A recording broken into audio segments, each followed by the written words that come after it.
Здравствуйте, меня зовут Мерзляков Эдуард. Я представитель военно-патриотического спортивного клуба «Десантник» многопрофильной гимназии номер 41 города Тарас.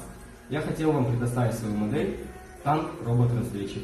В его возможности входит как разведка, для его размеров у него достаточно хорошая видимость, это 10 метров, и достаточно хороший способ передвижения, то есть гусеничный.